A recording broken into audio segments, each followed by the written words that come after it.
Bom dia, boa tarde, boa noite, Rio Grande do Sul. Estamos iniciando mais um episódio do Papo RS!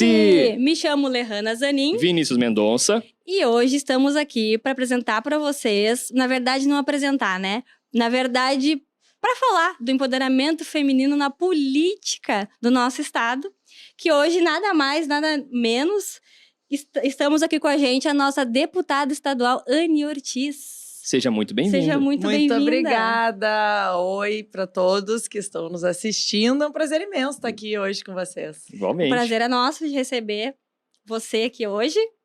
E vamos começar então, Anny. Conta de onde tu veio, onde tu cresceu. Conta um pouquinho da tua história pra gente. Tá bem, eu nasci em Canoas e passei a minha primeira infância em Quintão, na Praia do Quintão. Não sei se vocês conhecem. Sim, sim. É um abraço lá para a turma toda do município de Palmares do Sul, especialmente para a Praia do Quintão. Que o meu pai e minha mãe moravam lá, tinha um comércio lá, minha família inteira praticamente morava lá na praia. E aí eu morei lá minha primeira infância e depois eu voltei para Porto Alegre por causa da escola. E aí desde então eu moro aqui em Porto Alegre. Já tive algumas oportunidades de morar fora, enfim, daqui do estado, mas o coração manda na gente, né? Então, sempre, todas as vezes que eu morei fora, tava com o coração aqui, então acabei voltando. Voltado pro Rio Grande, né? Exato. A cabeça não sai do Rio Grande do Sul. É a terra natal, a gente não consegue, É o melhor lugar do mundo, né? Nossa senhora, isso é o bairrismo, gurizada. Isso aí, Isso, olha que... legítimo. Exatamente, isso aí é um exemplo, na verdade. O Anny, então assim, ó, e o que Só para exemplificar, tá? Onde eu morei alguns anos no Rio de Janeiro, morei 3 anos no Rio de Janeiro, morei um tempo em Barcelona, junto com meu irmão, mas o Rio Grande do Sul é o melhor de Só um pouquinho, todos, só um pouquinho. né? Entre Barcelona e Rio Grande do Sul... Só para comparar, né? Olha aí, Fica gurizada, vocês estão vendo o que é o negócio? A importância, hein? O pessoal querendo sair daqui, porque vai pra Espanha. Não vai pra Espanha nada. Aqui, ó, deputado dizendo pra nós, melhor é aqui, tá? É aqui, nosso estado, né? Ô Anny, e me diz uma coisa assim, ó, da tua trajetória, tu teve algum incentivo pra te ingressar na tua carreira política? Sabe que a política, ela está presente na minha vida, assim, desde bastante tempo, né? Quando eu era criança, meu pai foi prefeito. E então a gente sabia que a política existia, né? Eu acho que muitas vezes as pessoas não pensam em entrar para determinada não profissão, né? Porque que não é a minha profissão, eu sou advogada, sou formada em direito, mas escolher determinado rumo, né? Então nunca a política sempre existiu, assim, era algo que fazia parte. A gente sempre discutiu muito política em casa. E o meu pai é espanhol, né? Ele a minha avó é espanhola, eles vieram para o Brasil quando eles eram pequenos, com meu pai, os meus tios pequenos. E ele se naturalizou, então teve todo um processo, assim, para ele poder ser candidato, enfim. De qual cidade ele foi prefeito? De Palmares do Sul. Ah, de Palmares. Quintão. E aí esse processo sempre foi muito presente, assim, para nós, mas eu nunca tinha pensado em entrar para a política, assim, tanto na minha infância quanto adolescência, porque primeiro que eu via meu pai muito fora de casa, sabe, trabalhando muito em muita coisa, enfim, e aí não tinha aquela presença dele dentro de casa, e aí não era algo que eu pensava, eu vou querer fazer isso, assim, nunca tive esse desejo. E aí depois ele e minha mãe acabaram se separando, a gente morou, né, esse tempinho, pelo menos eu morei um ano só enquanto ele foi prefeito, moramos de novo lá em Palmares, eu estudava lá, e aí nós voltamos para Porto Alegre, e então eu não tinha essa vontade, sabe, de entrar para a política, porque eu tinha visto um lado complicado, assim, que é o lado da família, de estar junto com a família. E aí, enfim, tive essas experiências de morar fora, de abrir meu negócio aqui em Porto Alegre também. A minha família é da iniciativa privada, eu venho da iniciativa privada, eu sempre trabalhei, né, no setor privado. E abri um negócio aqui em Porto Alegre, pertinho daqui, no bairro São João. e depois abri em Novo Hamburgo também, mudei de ramo de atividade, assim, abri uma loja em Novo Hamburgo.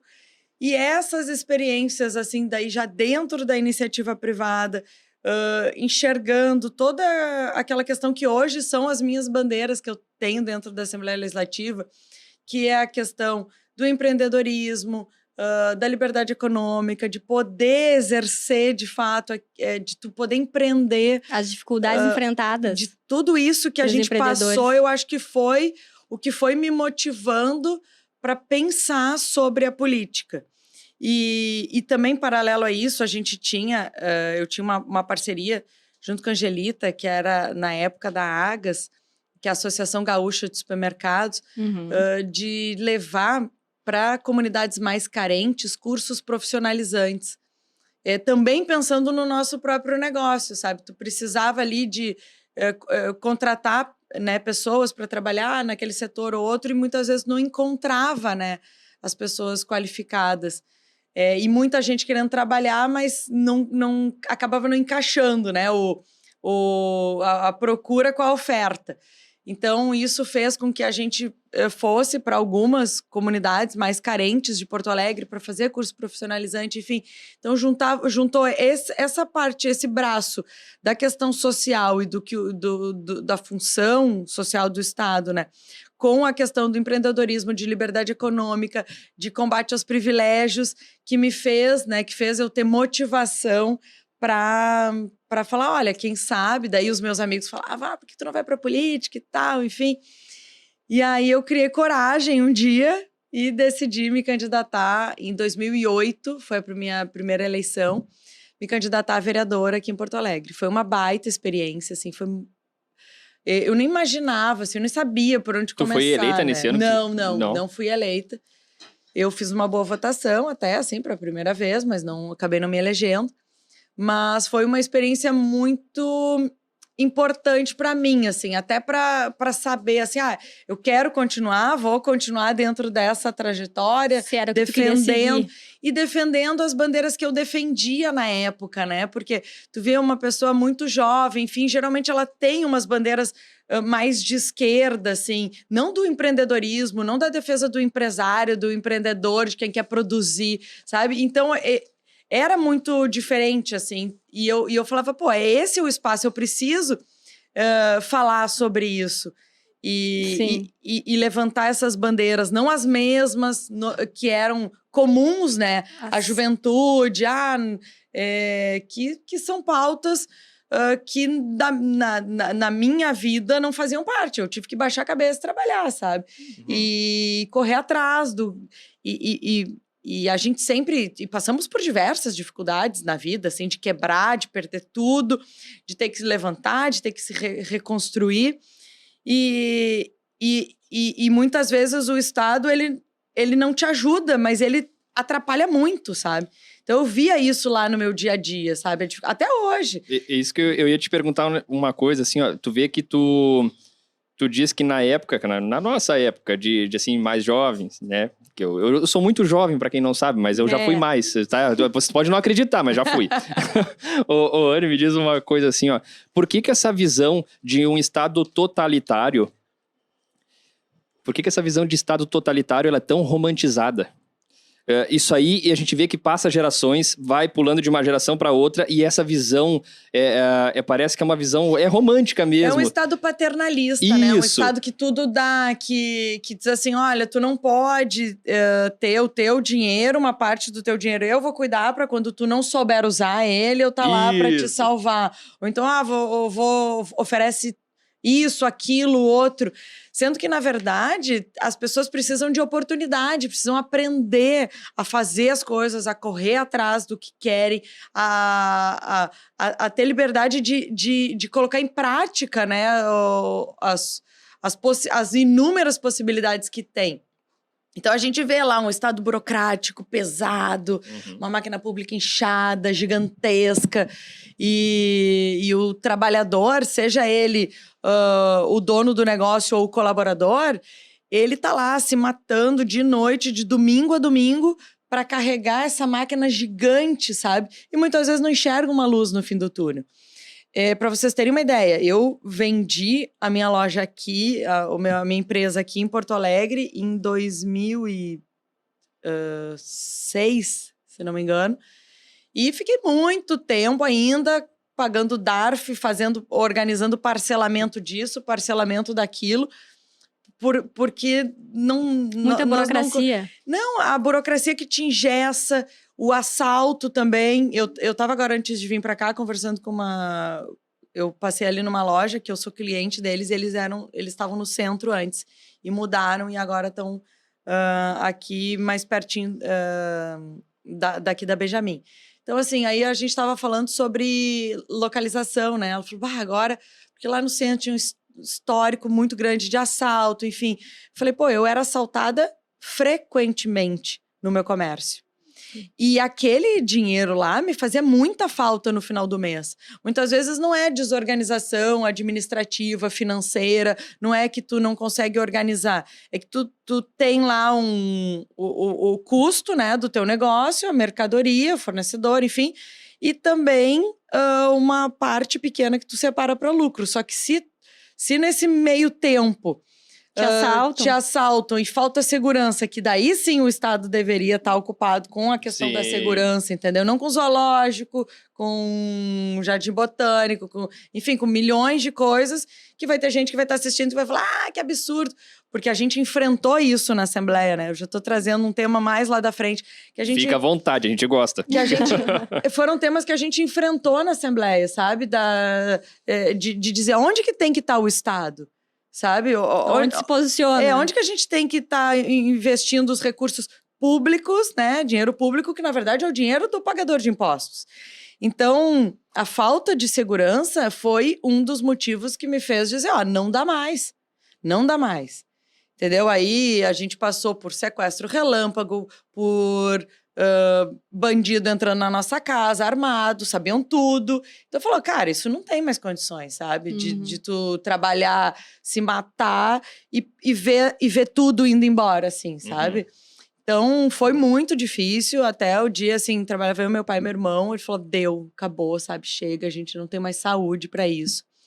E aí eu também estava muito mais já na metade pro final da faculdade, assim, também já queria me dedicar para a minha área, que é a área do direito, queria trabalhar em escritório. Só que, claro, que o comércio não tinha como, né? A gente trabalha bastante. Trabalha bastante. Ia da faculdade para a loja, ficava até fechar. No outro dia ia para aula de manhã, saía da aula direto para lá. Então, assim, tu vive isso 24 horas, né? Que eu tinha um mini mercado, né?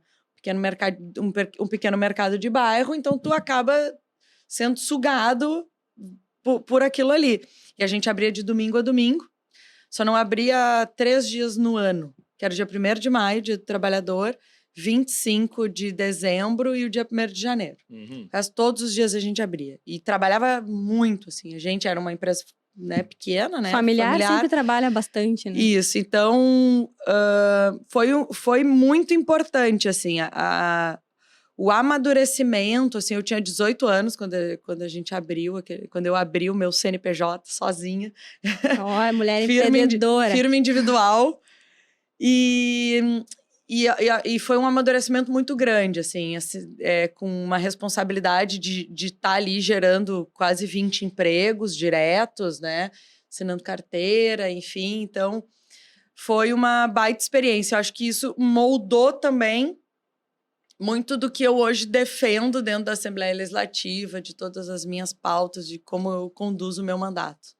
E tu que teve uma experiência de morar para fora, como é que, assim, como é que muda a cabeça da gente a visão, que nem tu falou assim, tem o teu comércio, embora todas as despesas que tinham, ainda tinha que se preocupar com a despesa do assalto fixo, né? Quase isso. É, uma barbaridade. Tá. Como é que é essa visão? Porque eu não tive ainda essa experiência de ir para fora, mas um dia ainda quero ter, porque todos dizem que a nossa cabeça muda.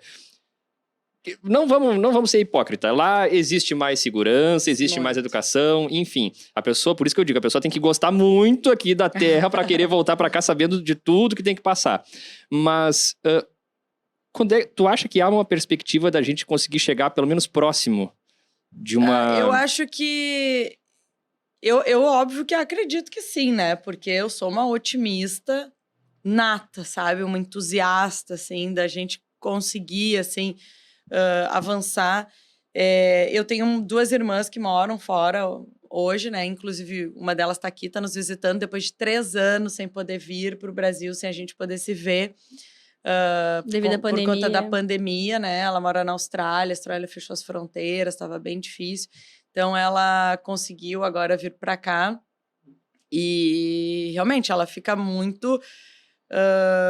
como ela está há muitos anos lá, né? Tá há 13 anos já. Então, ela nota uma diferença muito grande, assim, sabe? De comportamento. Inclusive nessa questão, assim, de tu não dar o peixe, sabe? Mas de tu ensinar a pescar. A gente estava falando sobre isso esses dias, eu e ela.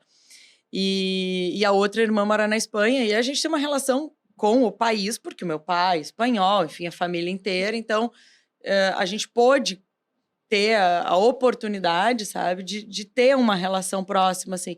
E de tu poder andar na rua e ninguém vai botar uma arma na tua cabeça. Então, assim, não vamos muito longe. Um pouquinho antes da pandemia, no ano da pandemia de 2020, eu estava indo buscar meu filho na escola, empurrando o carrinho com o cachorrinho do lado, assim, aquele dia, cheguei mais cedo em casa, né? Que bom, vou lá buscar ele na escola. Isso é uma coisa que eu adoro fazer, que eu não consigo fazer na frequência que eu gostaria. Mas, e principalmente ir caminhando, assim, sabe? De daí poder voltar caminhando, a escola é pertinho. Então, assim, de ter esse momento junto, assim. E eu tava caminhando indo buscar ele, um cara veio, botou uma arma na minha cabeça e roubou meu celular. Barbaridade. Então, assim, foi... tu tá andando na rua, sabe? Isso tem país que tu não consegue imaginar, eu vou estar andando na rua. Tem o furto, né? Que vão roubar a tua mochila e tal. Uma das vezes que eu tava lá, quase roubaram a minha mochila. Assim, tava parado num restaurante, o cara entrou atrás, assim, daí eu olhei pra trás, ele tava com a minha mochila na mão. Eu falei, o que tá fazendo? Ele, caiu no chão. E, entendeu? Óbvio ele ia roubar a minha mochila. Sim. Entendeu? Mas, assim, de tu ter a experiência de te botarem uma arma na cabeça, sabe? De tu perder uma pessoa querida. Com certeza todo mundo conhece alguém próximo. Sim. Ou tem alguém próximo que perdeu, sabe? Uma pessoa que era muito próxima, querida, um parente, pra violência, né? E tu acha que é o principal fator determinante? Ninguém escapa, né, disso. Isso é muito sério. E se tu fosse fazer um comparativo das coisas boas lá, das experiências no exterior, com as experiências daqui, o fator determinante seria a segurança pública? A segurança é muito importante, né? Eu acredito a questão da educação também, a qualidade da educação pública. Então, porque quando a gente fala sobre oportunidades, a educação tem que estar junto, né? E talvez tenha que repensar o modelo, né, de educação. Muitas vezes, quando se fala na política sobre educação, se fala só sobre vencimentos, né? Sobre salário de professor.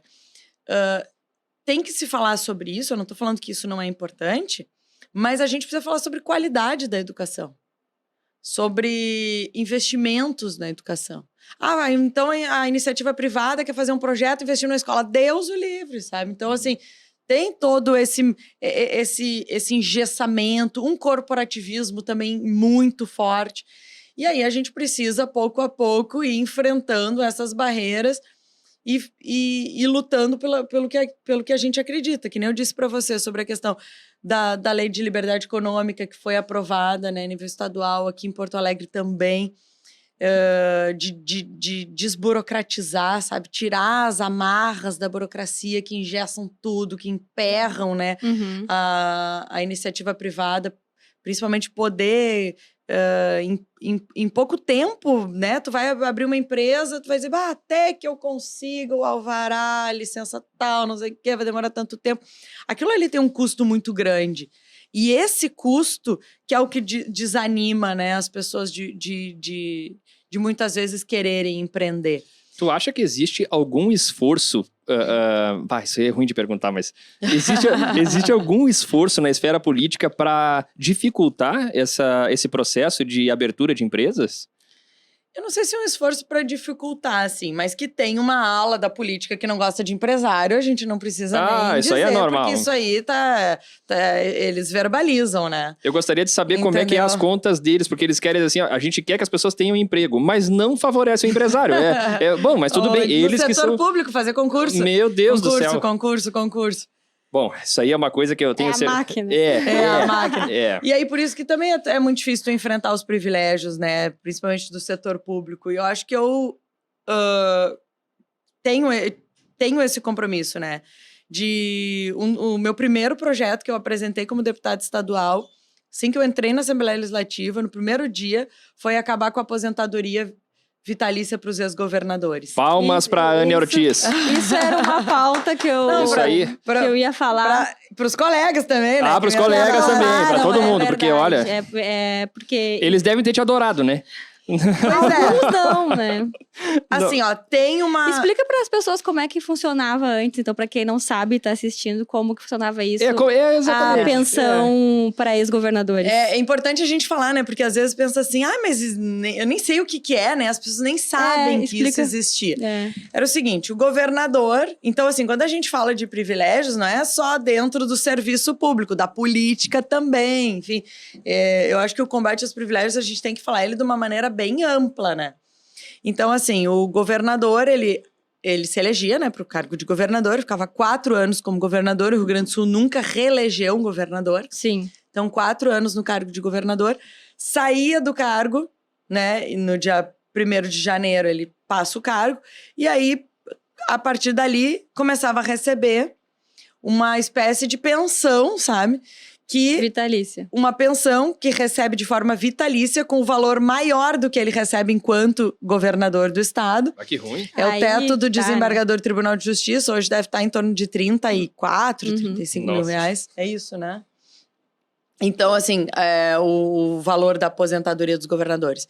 Então, o governador sai do cargo dele, passa a ganhar esse valor de forma vitalícia e ainda, então, ou seja, até morrer.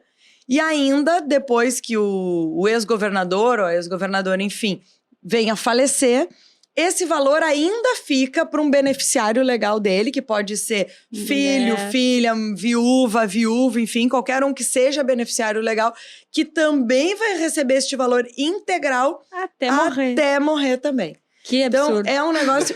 Era um absurdo. Era. É um negócio, assim, ó, inacreditável, que ainda existia aqui no nosso estado. Nós conseguimos, com muito esforço, porque é muito difícil, assim, tu romper, né, com esse tipo de barreira. E a questão que envolve esse tipo de projeto não é só questão financeira, é o impacto também moral que tu dá, sabe, para dentro da política, que também é muito mal falada e tem os motivos do porquê ser, né? Sim. Então, eu acho que quando eu decidi entrar pra política, realmente era pra fazer a diferença, sabe? Não era pra ser mais uma lá no meio. Então, assim, de mostrar que a gente precisa olhar pra dentro também, porque a política em si não é ruim. O que é ruim são aquelas pessoas que entram pra política para benefício próprio, né? Para resolver problemas seus e dos seus. E não para enxergar a população como um todo. Então, esse projeto, para mim, ele é muito simbólico.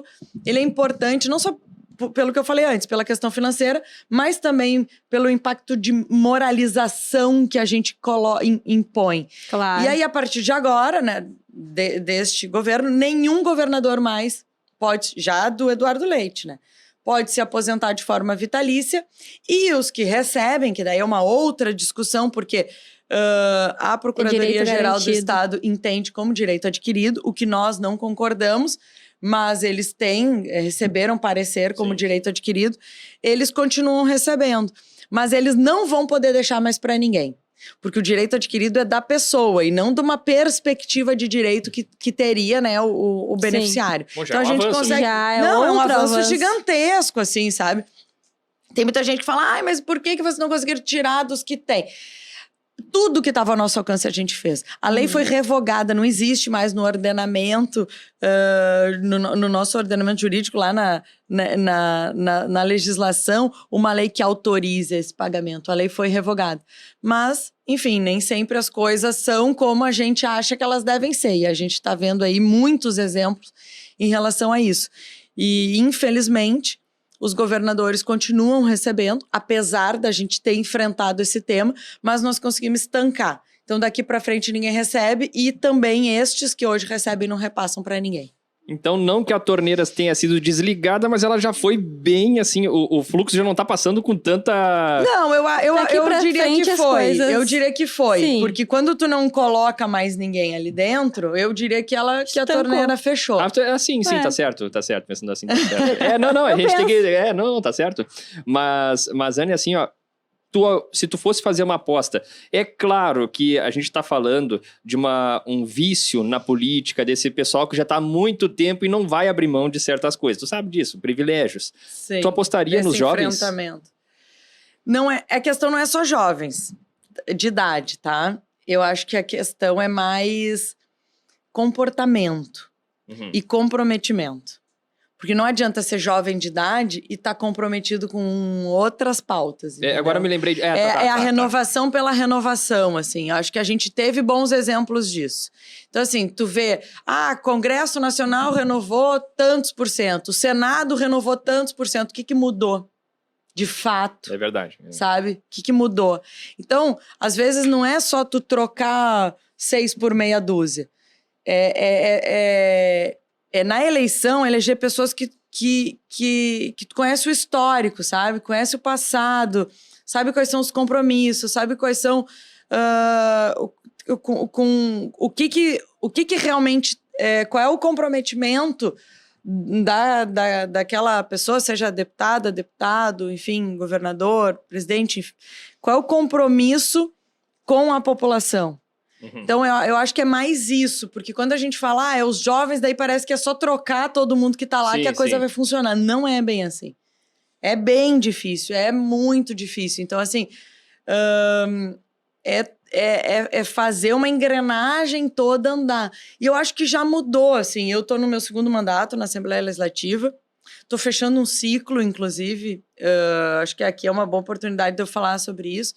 Fecho um ciclo aqui na Assembleia, sabe? E hoje eu sou pré-candidata a deputada federal por justamente entender isso que eu tô te falando. Acho que a gente tem que dar espaço também, sabe? E também lutar outras batalhas. Sim, sim. E eu acho que dentro disso teve uma diferença entre o 1º mandato e esse 2º mandato, de mais parlamentares comprometidos com essa questão. Tanto que a gente fez, né, agora nesse 2º mandato, fizemos a Frente Parlamentar de Combate aos Privilégios. Então, antes, alguns, né, tinham essa pauta, como eu tinha e tenho, né, dentro do meu mandato, mas daí a gente consegue se juntar num grupo e ter mais força, porque são mais deputados levantando as mesmas bandeiras e dizendo, não, vamos... Então, aí chega um projeto como esse... antigamente era jogado dentro de uma gaveta lá e ficava. Agora não, agora a gente pensa o seguinte, olha, ele vai chegar na CCJ, eu sou sozinha, sou a única do meu partido dentro da Assembleia Legislativa, então não tenho cadeira dentro da CCJ. A CCJ é composta pelos deputados das maiores bancadas. Então tu sabe que tem alguém lá das maiores bancadas que também é parceiro, que vai fazer o projeto andar na CCJ, que não vai deixar sentar em cima, que não vai andar... Então, tem força no plenário também para aprovar. Então, a gente conseguiu fazer com que outras pautas importantes também avançassem. E eu tenho a grata satisfação de, neste ano, ser a presidente da Frente Parlamentar de Combate aos Privilégios. É uma honra muito grande para mim poder representar todos os meus colegas nessa frente que eu acredito que é o anseio que a gente... tem a função de reverberar o anseio da população gaúcha, sabe? De denunciar questões que nós entendemos, né, como privilégios, que acabam, e são os privilégios que acabam corroendo as finanças públicas, e falta o dinheiro lá na ponta, né? Falta o dinheiro para a educação, falta o dinheiro para a segurança, falta o dinheiro para a saúde, né? E a gente viu aí por tudo pandemia. Que a gente passou de pandemia e no pós-pandemia, né? Porque tem uma demanda represada muito grande. Exato. Então agora sim a gente vai ver como é importante o recurso para a saúde. Isso aí. E Ari, saindo um pouco da política, conta assim, quais são as coisas que tu gosta de fazer, teus hobbies, assim, as coisas que tu gosta de fazer fora da política, um pouco para nós. Eu gosto de fazer muita coisa, eu tenho tempo de fazer pouca. Sim, trabalha muito, né? Olha, eu hoje, o que eu mais gosto de fazer é ficar com as crianças, sabe? Assim, eu tenho 2 filhos pequenos, então todo o tempo livre que eu tenho, eu gosto de ir passear com eles no parque, ir pro interior. Eu gosto muito de ir pra Palmares lá com eles, ficar lá na nossa casa.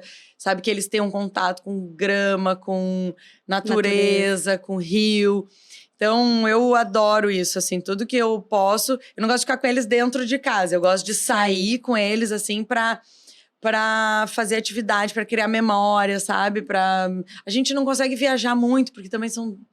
O Pedro fez 3 anos, o Gabriel tá fazendo 1 aninho daqui uns dias. Então, assim, não é tão fácil viajar com 2 crianças tão pequenas. Eles choram, o Gabi mais, assim, chora um pouco, daí não se incomoda com o carro. Sim. Mas, assim, o que a gente consegue fazer de coisas pertinho aqui e gerar memórias afetivas juntos, eu acho que é muito importante. É o que tu busca. Eu trabalho bastante, assim, e fico muito tempo fora de casa. Então, pra minha culpa não aumentar ainda mais, né? Assim, de ser uma péssima mãe, de não estar junto todos os minutos. Eu acho que eu assimilei, assim, e é muito tranquilo, sabe? Eu poder ter tempo de qualidade com eles. Eu acho que isso tá falando, muitas mães aqui nos assistem... Tem essa culpa, né? Olha a Anne falando. Isso toda mãe carrega, né? Consigo. Não tem como falar assim... O Gabriel vai fazer 1 ano daqui 6 dias. E eu tava ontem olhando, assim, as fotos no celular. Pensando, gente... Mas como passou rápido esse ano. Eu não fiquei com ele. Eu não sei o que, não sei o que. Eu voltei pra Assembleia, ele tinha 40 dias. Nossa. Então, assim... Mas eu precisava voltar, porque eu também tenho um compromisso com o Rio Grande do Sul, eu também tenho um compromisso com os eleitores que me colocaram lá, que acreditam no meu trabalho. Então, eu acho que a gente buscar esse equilíbrio é importante. Sim. E também é importante para as mulheres que se realizam dentro do seu trabalho, né? Porque é óbvio que a gente quer estar lá e quer participar de tudo e quer fazer tudo. Mas também tem a questão da nossa independência, de quem é a Anne. Não só a Anne mãe, sabe? Mas a Anne deputada também, que também precisa cuidar da saúde, né? Então, assim, tem toda essa questão que envolve a cobrança das mulheres em cima de ser a melhor, a mais eficiente, que apresente os melhores resultados dentro da minha vida profissional. Eu também tenho que ser a melhor mãe do mundo, a que tá aqui. Esposa. É isso, não, é a esposa que cuida da casa, enfim. Aí tu acaba se colocando uma responsabilidade que não é a tua, entendeu? Então, assim, desde o começo, assim... eu e meu marido, a gente sempre dividiu muito as tarefas da casa. Sempre foi responsabilidade dos 2. Isso é um grande avanço para as relações hoje, né? Que Sim. tem isso, né? E também com as crianças. Ele, às vezes, consegue, por exemplo... Ultimamente, ele leva muito mais na pediatra do que eu.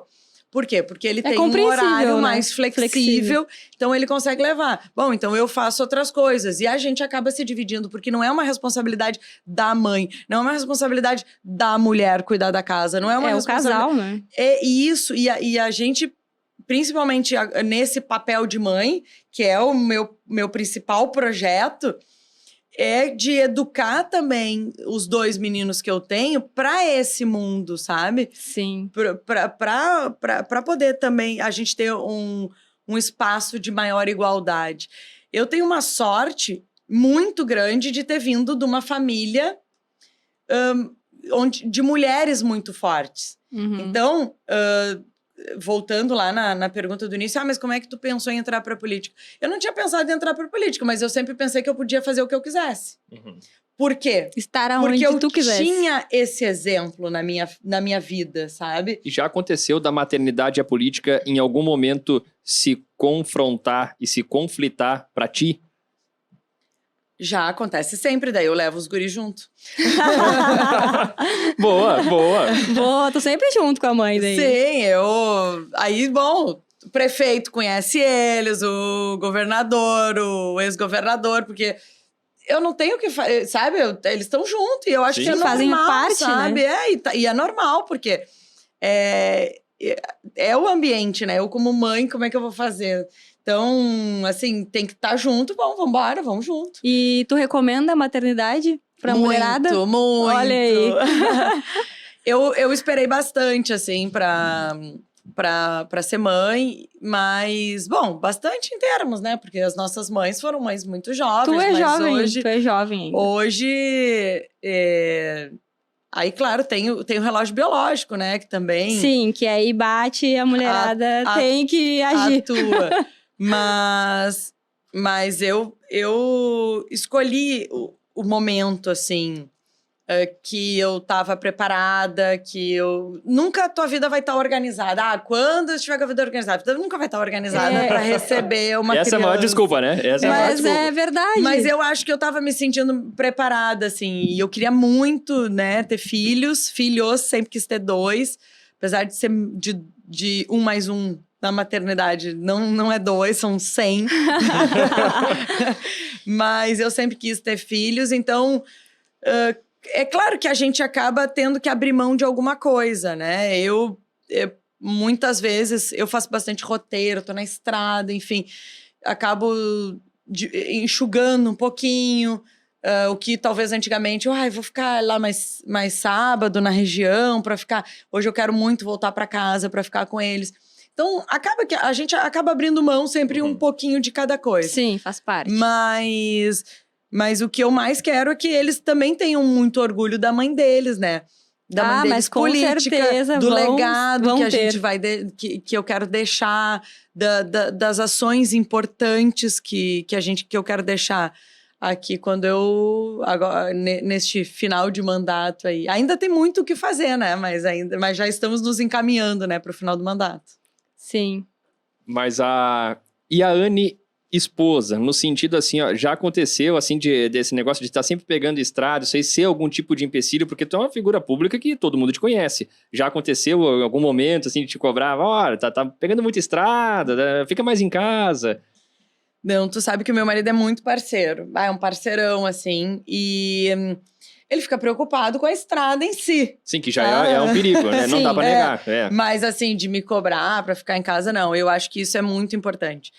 Que é tu ter o apoio da família, sabe? Porque geralmente, o que acontece normalmente? O cara sai de casa e a mulher fica em casa.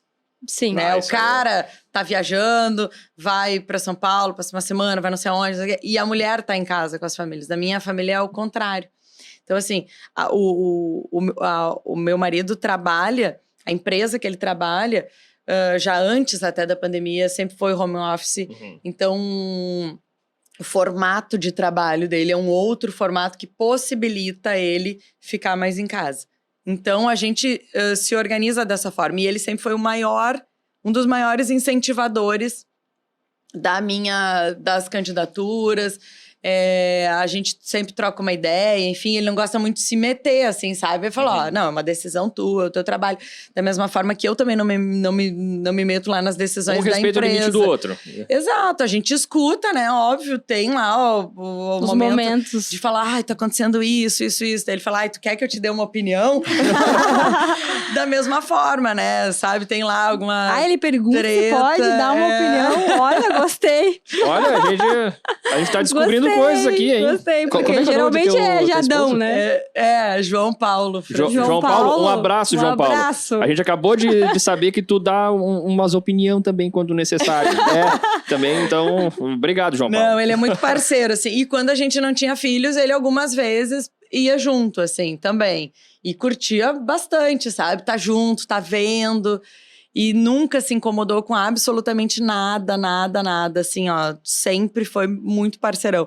Eu acho que isso é importante, porque talvez muitas mulheres não se encorajem, né, de entrar pra política por isso. Porque é um ambiente muito masculino. É muito. Isso eu queria entrar nessa área. É muito masculino, sabe? Não tem como tu falar, não, é muito masculino. Então, assim, aí ela... mas daí tu vai ficar... tipo, esse cara já teve na minha vida, antigamente. Antes do João. Mas tu vai sozinha? Mas tu vai... Não sei. Aí durou pouco, entendeu? Mas não era machismo, né? Não era. Não, a proteção. Vocês viram como elas entendem errado as coisas? Não é machismo. A gente tá super protegendo. Sim, tanto que ele... proteção, E ele durou pouco, né? Ô, Anne, me diz uma coisa. E por... Tá, deixa eu organizar a pergunta aqui na minha cabeça. Olha tá. lá o que tu vai me dizer. Não. Por que tu acha que ainda é tímido a presença das mulheres na política? Eu acho que é uma soma de fatores, não é uma resposta mágica, assim, senão a gente já teria conseguido solucionar, é isso. Bom, primeiro que eu acho que não tinha um incentivo para as mulheres participar da política. Acho que isso começou mais, assim, de enxergar a mulher naqueles espaços, sabe? Os partidos não enxergavam, né? Os candidatos, por exemplo, à majoritária, hoje pensam, vou pegar uma mulher para estar junto aqui, formando a chapa majoritária. Esse pensamento não tinha. Era muito um pensamento focado só nos homens que faziam parte ali do grupo político. Então, eu acho que se tem mais, por parte dos partidos políticos, um olhar em relação, as mulheres também têm que estar nesse espaço aqui. E das próprias mulheres de pensar 1000 vezes, entendeu? Será que eu vou? Será que eu não vou mais? Como é que vai ficar os filhos? Como é que vai ficar isso? Como é que vai ficar aquilo? E sai muito, e vai e tal. Então, assim, não é um lugar... Tu trabalha muito, sabe? Tu tá muito... tem que estar na rua, não adianta não adianta estar fazendo mandato de gabinete. Então, tem que estar com... a demanda é enorme, não tem fim. Então, e ainda com as redes sociais, eu recebo muita coisa no Facebook e no Instagram, muita coisa. Então, ainda tem que parar, responder. Aí eu sempre faço isso no final do dia. Geralmente, quando as crianças dormiram, eu vou lá pegar para responder as mensagens. Tu mesmo que cuida das tuas redes? Sim, eu cuido, respondo. Às vezes eu demoro, viu, pessoal, um pouco, mas eu respondo. Falando em redes, ligeirinho. Olha ali pra câmera ali, diz a tua rede social ali, teu arroba do Instagram. O meu arroba do Instagram é ortizane. Se puder colocar lá depois na edição, né? Sim. Porque a Anne se escreve com Y no final. E o Face é só colocar www.facebook.com/AnneOrtizRS. Que daí já vai achar lá a página. E ali eu faço uma prestação de contas do mandato, o que a gente está votando na Assembleia, enfim. E também tem a minha vida pessoal, enfim, que eu gosto de compartilhar. Sei que as pessoas gostam também, sabe, de acompanhar isso. E é muito ali, tipo, um raio-x, assim, do que eu sou, sabe? Eu gosto de ser muito transparente, por isso que eu respondo, sabe? Eu prefiro demorar pra responder, mas eu ler, eu responder, eu te achar um dia na rua, tu falar, Anne, lembra que eu te mandei uma mensagem? Isso aqui, claro, lembro, eu sei do que tu tá falando, entendeu? Sim. Não é aquela coisa assim, por exemplo, tem gente... quem tá falando mesmo? E outra coisa, tem gente que fala... todos os dias comigo, sabe? Que me manda uma mensagem, enfim. Interage muito. Aquela pessoa já virou minha amiga, entendeu? Sim. Sabe? Então, tu cria uma relação com a pessoa, mesmo que a gente nunca tenha se visto, porque tem pessoas que a gente nunca se viu, mas cria uma relação ali de amizade até, através das redes sociais. E tomara que a gente tenha oportunidades de se encontrar. Então, é uma demanda de trabalho muito grande. E aí a mulher fica pensando 1000 vezes. Será que eu vou? Será que eu não vou? Mas isso, mas aquilo. É muito mas, sabe? E eu acho que o homem não, ele é mais, eu vou, tenho... mas será que eu tenho capacidade? E a gente precisa, e eu sempre digo isso, não é só a questão de ter mais mulheres, mas mais mulheres que estejam afim, sabe? Eu defendo, claro, as mulheres que defendam, que querem entrar para a política, para defender o empreendedorismo, seja ele feminino ou o empreendedorismo da sociedade. Quando a sociedade vai bem, todo mundo vai bem, sabe? Sim. E de principalmente discutir, porque eu também não gosto daquela frase, é bom que tenha mais mulheres, porque daí discute os assuntos de mulheres. Não é assunto de mulher, a gente discute todos geral, os assuntos, né? Porque senão tu fala, tá bom, tu pode vir pra cá, mas daí tá aqui, ó, o teu pedacinho é esse daqui, entendeu? Esse pedaço aqui todo é a gente que cuida. Então, Tem isso, tem a questão de viajar muito sozinha, enfim. Então, o apoio de dentro de casa é fundamental, sabe? Para incentivar aquela mulher, para falar, pô, por que tu não vai? E muitas vezes, quando a gente faz isso, e eu procuro fazer isso, sabe, com outras mulheres, elas falam assim, que legal, sabe? Agora eu tô afim, sabe? Daí compram e aí vão, sabe? Vão sem medo. Vão sem medo. E acho que é isso que a gente tem que batalhar. E não é para ser melhor, sabe, ou mais, mas é para ter um espaço igual. Exato. Isso aí é outra coisa que eu ia falar contigo, assim, ó. Falando em feminismo, hoje a gente diz assim, isso é delicado falar sobre feminismo, mas para mim é muito claro. O feminismo é o homem e a mulher estando em condições iguais, tudo igual. Tem os extremos, é claro. óbvio. E quem carrega pro extremo acaba bagunçando tudo, entendeu? Sim, porque e prejudica quem tá... Lógico, e aí prejudica, acho que é esse o... Prejudica a pauta, sabe? Que é uma pauta importante. Aí tu acaba prejudicando, porque... E aí tu vai dizer, mas não tem machismo. Claro que tem machismo. Sabe, é óbvio que tem machismo. Nossa sociedade é muito machista. Eu já falei isso 1000 vezes, entendeu? Eu luto contra os privilégios, é uma bandeira forte que eu tenho desde o meu primeiro mandato, há muitos anos, dentro da Assembleia Legislativa. E para ouvir de um colega meu, que subiu na tribuna, quando nós estávamos votando um outro projeto meu, que eu também quero falar sobre ele, que é muito importante, que é a aposentadoria vitalícia, né, também, e aposentadoria especial dos deputados estaduais. Porque os deputados estaduais também podiam, né? Agora não podem mais se aposentar de uma maneira especial. Mas quando nós estávamos voltando desse projeto, que é um projeto polêmico, que corta na carne, entendeu? Não é assim, se um dia eu for governador eu não vou poder me aposentar. Não, eu não vou poder me aposentar agora. Sim. Entendeu? E aí um colega subiu na tribuna para falar, porque a Anne vem aqui falar de privilégio, de combate a privilégio, não sei o quê, mas ela também estava usufruindo de um privilégio, porque ficou lá de licença. E ele falou licença-prêmio, queria dizer licença-maternidade, ainda disse licença-prêmio. E aí falou assim, ficou lá de 6 meses de licença-prêmio. E aí, não vai... E o gabinete funcionando, e não sei o quê. E eu acho que todos vocês deveriam devolver os recursos para a Assembleia. Aí eu subi na tribuna e os colegas falaram, ele não sobe, deixa. A turma do deixa disso. Eu falei, não é assim. A gente não pode se calar. Porque alguém escuta essa barbaridade lá fora e vai dizer, é verdade, entendeu? Aí deu. Então, assim, primeiro, que licença-maternidade não é licença-prêmio. Sim. Segundo, que são 4 meses de licença-maternidade, não 6. E que bom se pudesse ser 6, né? Sim, e tu falou que tu voltou em 40 dias? Não, é isso. No primeiro eu voltei em 2 meses e 15 dias, e no segundo eu voltei em 40 dias. Então, assim, nem usei o tempo todo que eu teria direito. E é óbvio que o meu gabinete ficou funcionando, porque eu ser mãe... São outras pessoas que trabalham e outra coisa, eu ser mãe não pode prejudicar o meu trabalho parlamentar. Eu não posso ter que escolher entre ser mãe e um sonho que eu tenho de construir a minha família, de ter a minha família... e o meu mandato. Porque o homem não precisa fazer... ele não precisa optar, ele não precisa fazer essa escolha.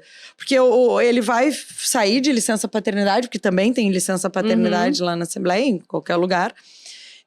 E o mandato continua funcionando. Porque as pautas, os projetos continuam tudo tramitando e a gente continua falando, sabe? Não para porque eu não estou mais lá presencialmente. Então... eu acho que isso é importante até para falar sobre... Será que esse era um espaço de mulheres? Das mulheres estarem lá?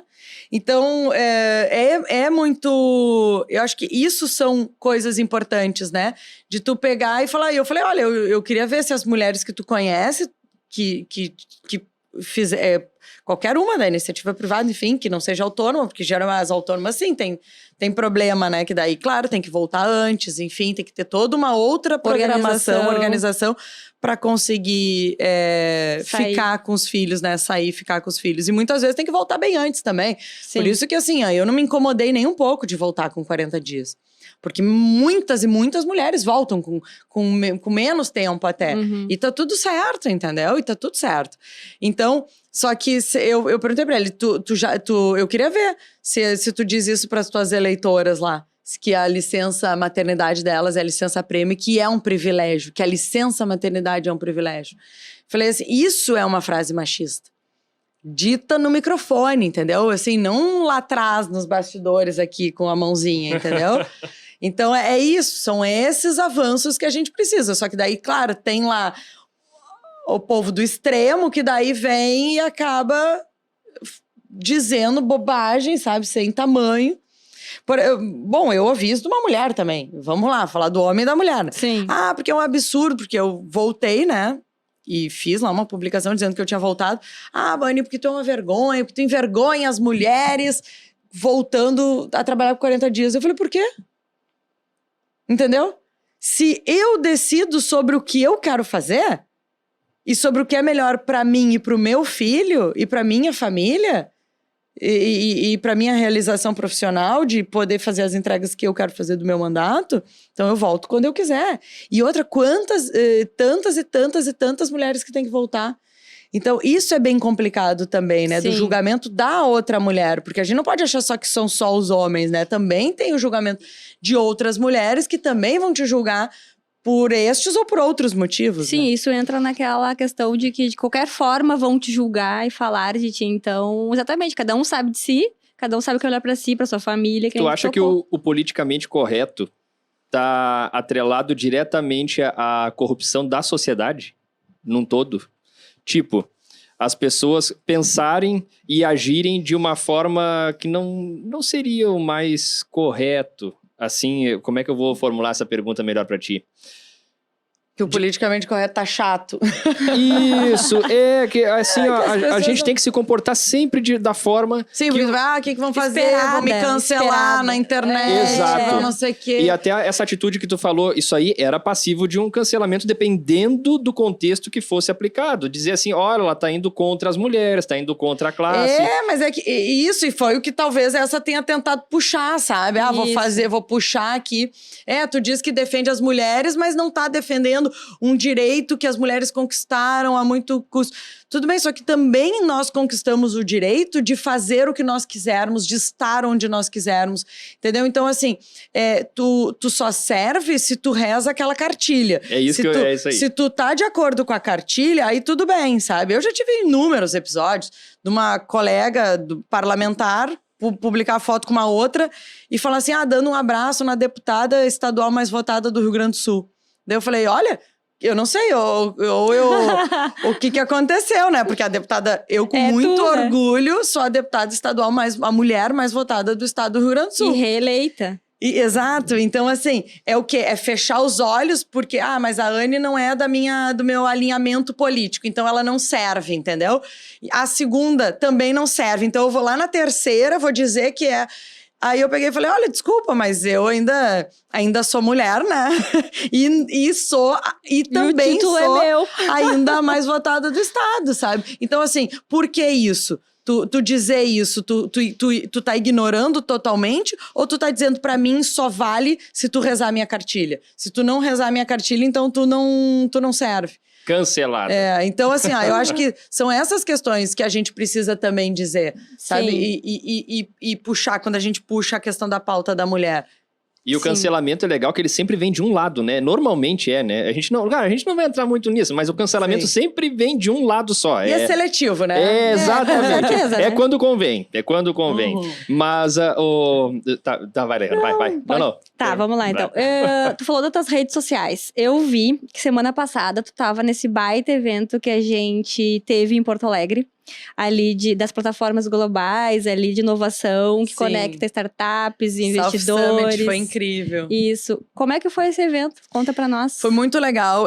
Olha, uma pena que eu não pude ficar mais tempo lá, mas assim, o Rio Grande do Sul, Porto Alegre mereciam, sabe, um evento dessa amplitude, assim, tava lindo. Eu acho que isso tem que mostrar para a vanguarda do atraso que a gente precisa olhar para o que a gente tem de lindo nessa cidade, sabe? Pro Cais do Porto, para utilizar aquele espaço, porque é muito difícil. Eu lembro quando eu estava na Câmara de Vereadores, era vereadora, foram duplicar a avenida na frente da orla, e tinham vereadores lá da esquerda que subiram nas árvores, tiraram a roupa, não sei o quê. E era o seguinte, nem eram árvores nativas, são árvores exóticas que foram plantadas lá, mas não podia duplicar, todo mundo tinha que ficar lá, trancado, engarrafamento, o desenvolvimento não pode existir, não pode avançar. Depois uma audiência pública para tratar com o Jaime Lerner na Câmara de Vereadores, essa foi... Eu até estava falando isso hoje mais cedo. Foi uma cena assim que nunca eu vou esquecer na minha vida, que ele fez o projeto, né, da Orla do Guaíba, que é incrível, que tá linda. Tá linda. Tá linda, que daí agora tu pode ir lá curtir com a família inteira, aproveitar o dia inteiro lá, sabe? A gente usa o espaço público, isso que é tu devolver o espaço público para a sociedade, não que tinha antes lá na Exato. Orla, sabe? Então, assim, quem é mais daqui de Porto Alegre, que era frequentador antigo, vai se lembrar perfeitamente o que era aquilo, sabe? Sim. Então, assim... e ele foi vaiado, foi hostilizado por quem não queria que aquilo saísse, sabe? Então, e hoje a gente tem lá um lugar que recebe gente de todos os lugares, não só aqui do Rio Grande do Sul, sabe? Mas gente de fora do país, de outros estados que vêm para Porto Alegre e vão lá para a Orla com milhões de possibilidades de atividade, de entretenimento, e a mesma coisa ali, sabe? Acho que o Embarcadero mostrou assim um pedacinho do que pode ser. E tava lindo, incrível, as pessoas caminhando assim ali na beira do Guaíba, aquele ambiente muito bacana, sabe? De ver vida ali, realmente. Eu acho que não pode se perder, sabe? Não dá para deixar todas essas possibilidades que a gente tem de avançar, de poder usar desse espaço da cidade, apodrecendo lá por conta de meia dúzia, sabe, que não querem desenvolvimento, que não querem que a cidade cresça, que Porto Alegre realmente apareça, sabe, assim, que se destaque. A gente recebe, o Gramado é um dos maiores destinos turísticos. Qual a porcentagem, e é muito pequena, já vou respondendo, de turistas que vão a Gramado, que passam pelo menos uma noite em Porto Alegre? É verdade. Chega, vai direto. Vai direto, vai e volta, aeroportos, não conhecem Porto Alegre. Não conhecem, sabe? E acho que a gente tem muitas possibilidades e tem que investir nisso também. Tem que criar possibilidades dentro da economia. Eu sempre fui contra o aumento de impostos, né? Sempre votei contra o aumento de impostos. Porque eu acho que a gente não tem que aumentar o imposto quem já paga uma alta taxa, né? Uma alta carga tributária. A gente tem bota alta nisso, né? criar outras maneiras de poder aumentar a arrecadação, mas sem... penalizar mais ainda o contribuinte, sem botar a mão do Estado mais fundo ainda no bolso do contribuinte. E daqui a pouco não vai ter gente para pagar a conta se não tiver um freio, primeiro, e reformas importantes pelo lado do setor público, e outra, de ampliar desenvolvimento. E aí, quem sabe, e aí baixar o imposto. Realmente, aí considerar a possibilidade de diminuição do imposto, que eu acho que a gente ainda tem que correr atrás disso, né? Sim. Achei plausível. Com certeza. Anne, assim, ó, a gente tá chegando esse ano, como tu mesmo já tocou no assunto tá chegando perto aí das campanhas políticas, e eu, na minha opinião, esse debate tá ficando cada vez mais acalorado, como já ficou da eleição passada. Eu consigo enxergar uma coisa muito boa nisso. Embora as pessoas dizem, porque briga com a família. Eu mesmo briguei lá na família. Bom, mas assim, ó, embora acontecendo isso, eu tiro uma boa situação, que é as pessoas discutirem a política.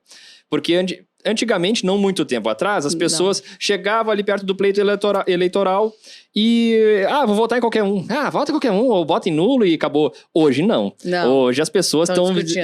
não, eu vou votar naquele. Eu acho isso ótimo, assim. E eu também sentia isso. Lá em 2008, na minha primeira eleição, as pessoas falam, o que tu quer com política? Por favor, eu não quero saber, mas vai se meter nisso por quê? Algumas pessoas super me incentivavam, outras falavam, mas não, sabe? Cuida da tua empresa, eu tava trabalhando no escritório de advocacia, já não, vai lá, cuida da tua carreira, o que tu quer? Eu acho que hoje a gente tá discutindo mais política, eu acho que a gente tem que fazer uma discussão que é importantíssimo discutir. Mas a gente tem que também afastar um pouco a paixão da discussão política. Fazer uma discussão racional. E ela é super importante. Super importante. Para a gente poder realmente avançar. E não só discutir executivo. Tem que obrigatoriamente discutir os legislativos. Sabe? Em quem que vai votar. Porque todo mundo já sabe, eu vou votar fulano para presidente, fulano para governador e tal. E a eleição do legislativo, que é tão importante quanto. Então, eu acho que isso também tem que fazer parte, né? Essa discussão tem que fazer parte dessa pauta. E eu penso também exatamente como tu. Acho que é importante as pessoas discutirem política, saberem o que está acontecendo, acompanhar, né? Seja através do site, blog, enfim, das notícias, do noticiário tradicional, enfim, porque hoje a gente tem milhões de alternativas, né, de acesso à informação. É fácil, né? E tu pode daí também acessar todas as informações e construir a tua própria opinião. Que é o mais importante. Isso é super importante. E eu acho que isso tá ficando cada vez... Tá dando cada vez mais autonomia para as pessoas, né, de poder decidir, assim, quem que elas vão votar e por que elas vão votar. Acho que o porquê é fundamental, assim, nesse processo. Não, isso é muito legal, até por causa que a gente vê muito ainda as pessoas falarem assim, tipo, que nem isso aí que tu comentaste de... política é chato, é tudo a mesma coisa. Eles vão entrar lá, eles vão fazer tudo a mesma coisa. Não funciona assim. Tu que vive lá no meio, tu sabe. Tem gente que briga pelo povo e tem gente que briga com o povo. Mas a gente sabe que funciona. Ô, Lehana, coloca mais uma questão para ela e a gente vai... Falar dos nossos patrocinadores. A gente vai falar dos patrocinadores e depois a gente vai liberar porque a Anne disse que tá cheia de compromisso hoje. A gente não quer. Ela tá corrida. Né? Então, capricha. Não, eu queria saber, assim, qual é o projeto que hoje tu tá mais envolvida para buscar para nossa população? Assim, eu tenho... pude falar aqui dos meus projetos em combate aos privilégios, tanto de ex-governadores quanto de deputados estaduais, né? Que eu não pude contar sobre esse, que os deputados estaduais tinham uma aposentadoria especial. Ao invés de se aposentar pelo INSS, os deputados poderiam optar por uma aposentadoria complementar da Assembleia Legislativa. Então, o deputado aportava X e a Assembleia, com dinheiro público, dinheiro do contribuinte, 2X. Para ele poder se aposentar como deputado estadual. Então, eu acho isso também era um absurdo, assim, uma imoralidade, porque nós estamos num mandato que tem dia para começar e tem dia para terminar. Sim. Então, não dá para tu imaginar que tu vai poder se aposentar como se fosse uma carreira, se tu tá ali num mandato eletivo temporário, né? Então, conseguimos terminar com isso.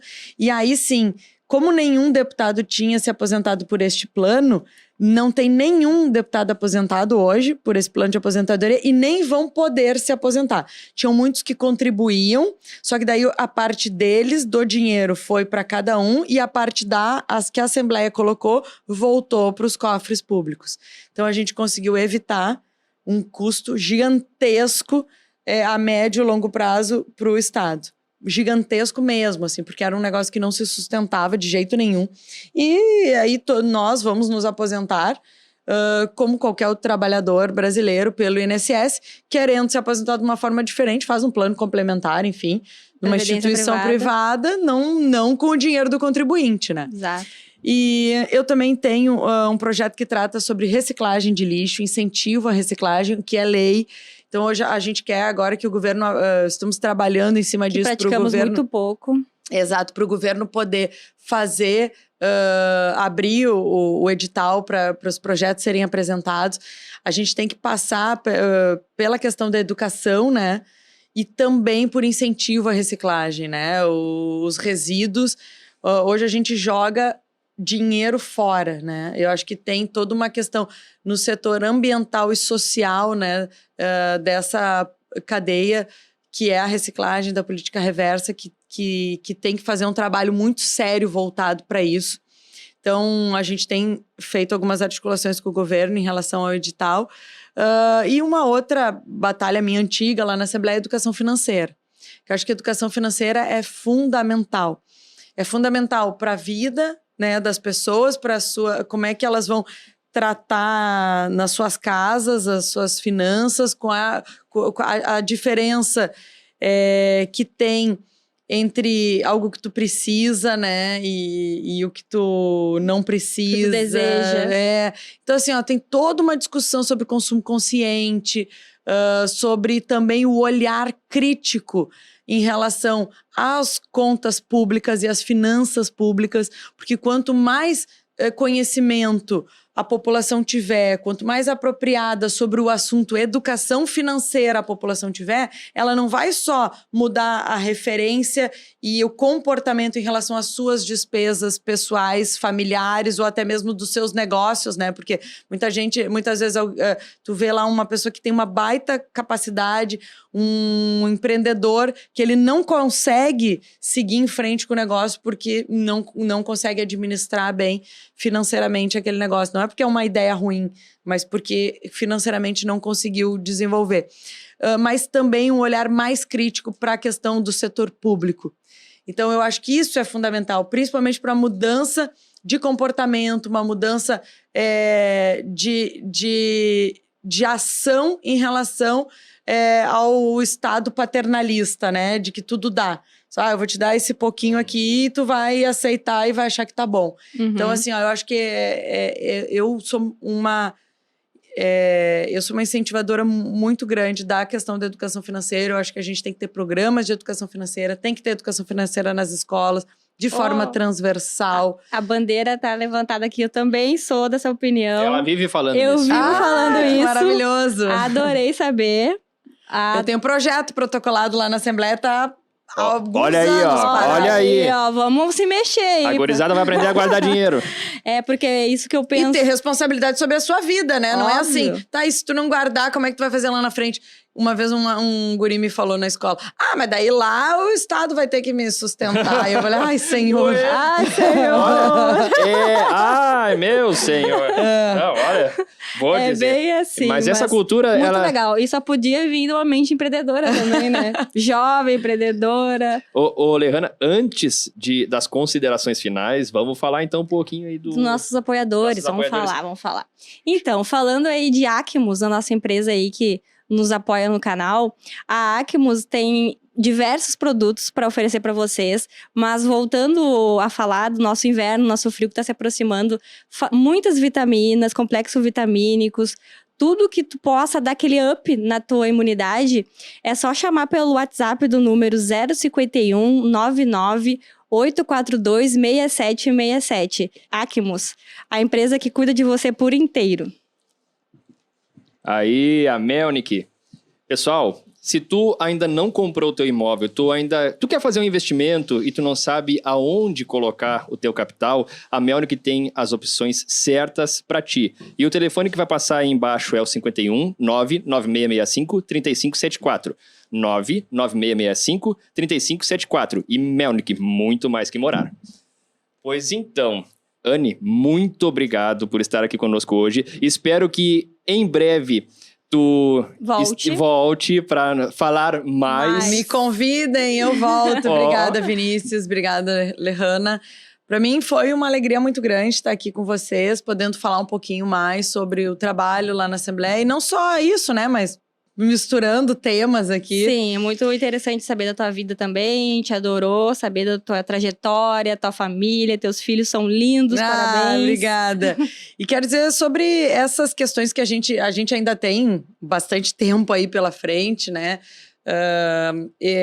É um ano que a gente tem que estar atento com a questão dos privilégios também. Eu, como presidente da Frente Parlamentar, acho que é importante dizer isso, que nós estamos atentos sempre e representando os anseios da população gaúcha. E quando a gente fala de combate aos privilégios, muitas vezes muitos podem interpretar como ser contra alguém, né? Ou algumas Sim. instituições. E não é isso, sabe? Não é ser contra alguém, mas é ser a favor de todos. Porque os privilégios, eles corroem as nossas finanças públicas. Então, a gente tem que ter consciência disso, tem que combater privilégios para que realmente possa sobrar dinheiro para quem mais precisa lá na ponta, né? Como a gente falava lá no começo, questão de investimento em educação, em segurança, saúde, infraestrutura, porque a infraestrutura também é importante para o desenvolvimento do Estado, sabe? Combater burocracia. Então, eu gosto sempre de deixar isso claro, né? Porque óbvio que foi uma batalha muito grande ter aprovado o projeto que acabou com a aposentadoria dos governadores. Foi outra quando a gente estava lá batalhando para aprovar o projeto, para cortar na carne, né? Porque a gente cortou eu fiz a lei para cortar a própria aposentadoria dos deputados estaduais. Então, assim, foi mais um enfrentamento muito grande. Então, só que isso, muitas vezes, a Anne é contra fulano, não sou contra ninguém, sabe? Mas eu acho que a gente tem que olhar para fora, sabe? Tem que enxergar a população e tem que ver que não tem mais espaço para isso, não tem espaço para isso. A gente precisa realmente batalhar pelo que importa. E o recurso público, o recurso do pagador de impostos, ele tem que chegar lá na ponta, em quem mais precisa. E se ele parar no meio, seja nos penduricalhos ou seja nesses privilégios, ele não vai chegar. É que nem a história lá da torneira, né? Da mangueirinha. Tu vai fazendo furo, quando chegar lá na ponta não tem mais nada. Verdade. Então, eu acho que é nesse sentido, assim. Sim. E aí, para finalizar, eu queria falar um pouco sobre isso, porque já que foi o nosso tema aqui, né? Claro. Que a gente falou muito sobre privilégios, sobre projetos e discussões e pautas dentro da Assembleia Legislativa, acho que é importante reforçar isso. Porque tu não tá se colocando... Eu não tô me colocando contra, mas eu tô me colocando a favor. Isso, perfeito. Anne. E a gente agradece por tu ser os olhos lá e lutar por nós, assim, pela população, com certeza agradece, né? E a voz também, né? A voz do povo gaúcho. Anne, então, novamente, muito obrigado. Obrigada. E Lehana, vamos se despedindo aí do nosso povo. Então tá, muito obrigada, Anne, mais uma vez. Obrigada. E obrigada por você também, por nos assistir. Não esquece aí de se inscrever no canal, curtir, compartilhar. E muito obrigada e até o nosso próximo Papo RS!